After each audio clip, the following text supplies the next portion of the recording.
پرویز مشرف اور نواز شریف کی لڑائی، سچا کون جھوٹا کون؟ پرویز مشرف نے اقتدار پر قبضہ کیا، آئین توڑا، اللہ کا حلف توڑا کہ ہم سیاست میں انٹرفیئر نہیں کریں گے، لیکن پھر 9 سال مارشل لاء لگائے رکھا۔ ان دونوں میں سے سچا کون تھا اور کس کی غلطی تھی؟ سینئر اینکر پرسن اور تجزیہ کار آسما شیرازی لکھتی ہیں، ایک تھا جنرل، گزشتہ رات ایک اور طیارہ کراچی اترا ہے۔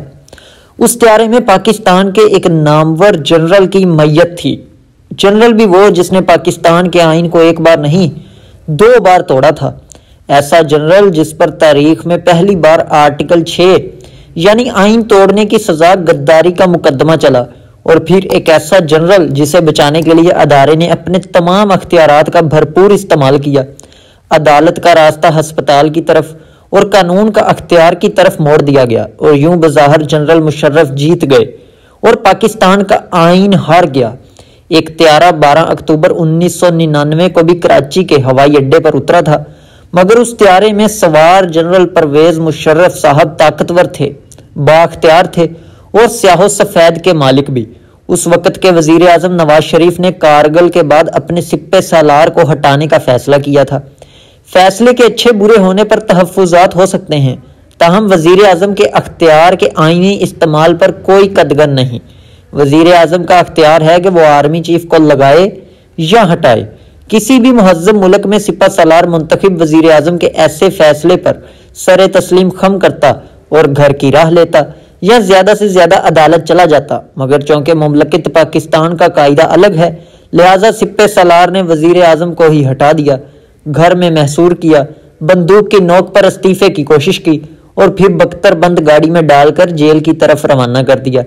جنرل پرویز مشرف نے اقتدار پر قبضہ کیا اور آئین میں ALFO کے ذریعے من مانی ترامیم کر کے 73 کے متفقہ آئین کا حلیہ بھی بگاڑ دیا، جس کی سہولت کاری اس وقت کی عدلیہ نے کی۔ آئین محض کاغذ کا ٹکڑا بنا دیا اور ردی کی ٹوکری کے نظر ہوا۔ آئین کی میت تابوت کے حوالے ہوئی اور آرٹیکل 6 سپرد خاک ہوا۔ جنرل مشرف کے لگ بھگ 9 سالہ دور اقتدار میں دہشت گردی کے خلاف جنگ دہشت گردوں کو کتنا دہشت زدہ کر سکی یہ تو نہیں معلوم، البتہ عوام دہشت زدہ ضرور ہوئے۔ اقتدار میں آنے کے بعد عوام کو دیے جانے والے 7 نکات پر کیا عمل ہونا تھا؟ عوام کے بنیادی حقوق آمریت کے شکنجے میں جکڑے گئے۔ کشمیر سے کراچی اور پھر بلوچستان سے خیبر تک اندرونی خلفشار نے زور پکڑا اور انتہا پسندی نے پنجے گاڑے۔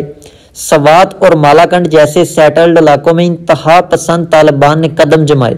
میڈیا پر پابندیاں اور انسانی حقوق کی خلاف ورزیاں الگ، کازمیٹک جمہوریت لبادے میں ملبوس آمریت جلوے دکھاتی رہی۔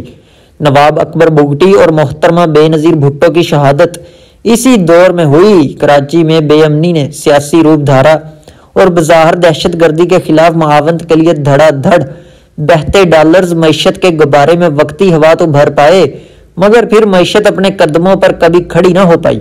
گھر جاتے وقت جنرل صاحب نے یہ بھی ملک کو خود اللہ کے حوالے ہی کیا۔ مجھے وہ دن بھی یاد ہے جب نواب اکبر بگٹی کو ڈیرا بگٹی چھوڑ کر پہاڑوں پر جانا پڑا، اور اگست 2006 کی وہ رات بھی جب ان پر حملے، قتل اور خفیہ تدفین کی خبر ڈرتے ڈرتے چینلز پر نشر ہوئی۔ بے نظیر بھٹو کی وطن واپسی، دھماکے سے استقبال اور پھر شہادت اور اس سے قبل دھمکیاں اب کوئی راز نہیں رہا۔ معاشی اور سیاسی مشکلات میں گھرے پاکستان میں جنرل مشرف کے اقتدار کا سورج غروب ہوا تو بہت کچھ ڈوب چکا تھا، مگر تب بھی سیاست دانوں نے اجتماعی دانشی اور سیاسی فکر سے آئین کے ذریعے ریاست کو بچایا۔ آج بھی چیلنجز ویسے ہی ہیں، فرق صرف یہ ہے کہ اب آمریت نے فسطائیت کا روپ دھار لیا ہے۔